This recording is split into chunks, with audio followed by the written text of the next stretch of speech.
Having trouble registering as an occupational therapist in Australia, that was me 8 months ago.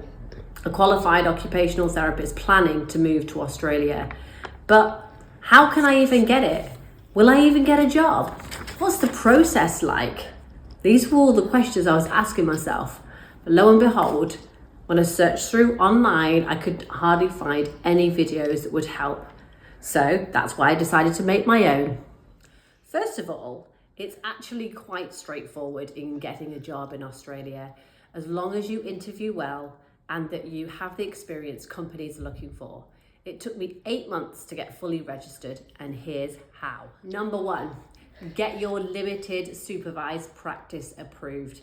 This is a lengthy form that you'll need to complete to prove that you've entered the country and have all the relevant documents you need to work. Each document needs to be signed and witnessed by a notary. This can be expensive, as I found, when you're not living in Australia, as I've experienced. 2,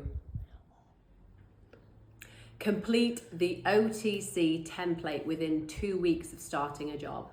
Again, the OTC have very high and, in my opinion, unrealistic expectations of how to complete the form.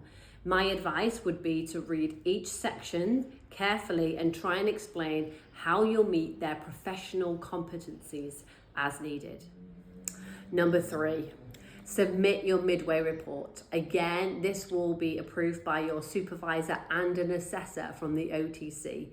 This is quite a grueling process that may take you many hours to complete.